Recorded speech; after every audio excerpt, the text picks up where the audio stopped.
मनुष्य है, उसके साथ किसी भी प्रकार की कोई भी स्थितियां हो सकती हैं, ये ठीक है। लेकिन यदि किसी से कोई गलती हो जाती है और वो कानून की पकड़ में भी आता है, तो कानून का काम, उसका काम, ये एक बहुत लंबी इंक्वायरी का काम है। उसकी गलती को निकालने का एक बहुत लंबा समय लगता है कि कहां कैसे कैसे क्या क्या हुआ है, वो सब होता है।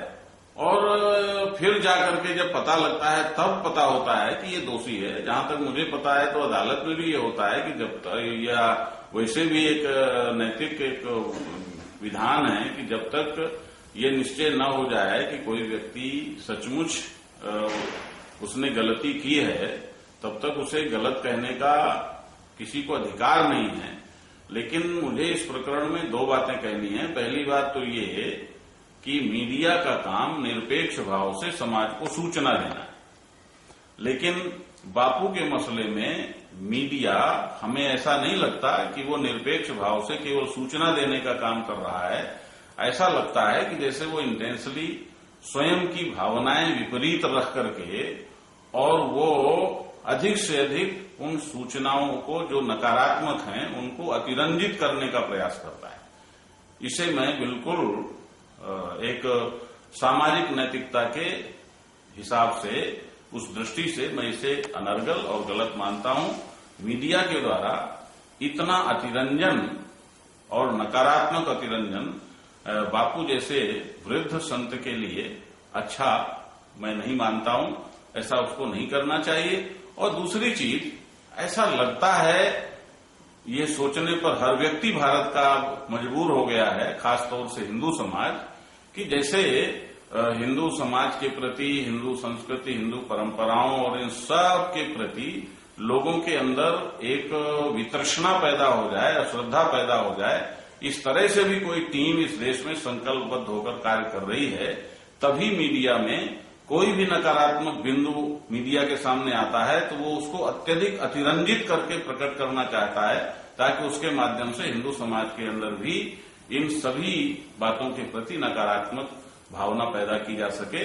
यह निश्चित रूप से विचारणीय है और मैं सोचता हूं कि इसके लिए सारे समाज को जरा तटस्थ होकर के विचार करना चाहिए, चिंतन करना चाहिए। और यदि समाज में इस प्रकार इतने बड़े दृष्टिकोण के प्रति और इतने बड़े चिंतन के प्रति, इतने बड़े धर्म के प्रति यदि इस प्रकार की श्रद्धा की स्थिति पैदा होती है तो ये समाज के लिए घातक है। हिंदुत्व केवल हिंदू को बचाने के लिए नहीं, तो पूरे विश्व को बचाने के लिए जरूरी है। उसके पास जो अद्वैत वेदांत का जो सर्वात्मकता का चिंतन है, वही सर्वम खल्विदम ब्रह्म, या सबका मालिक एक, या सबका आत्मा एक, या सियाराम में सब जग जानी, यही दृष्टिकोण है जो वसुधैव कुटुंबकम का आधार चिंतन है। इसकी रक्षा होनी चाहिए और यह जन जन के हृदय में बसना चाहिए।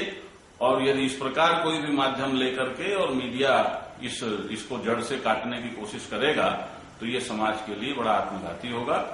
मीडिया, कम से कम मीडिया केवल सूचनाएं दे, उसे सूचनाएं देनी है और कानून अपना काम करे।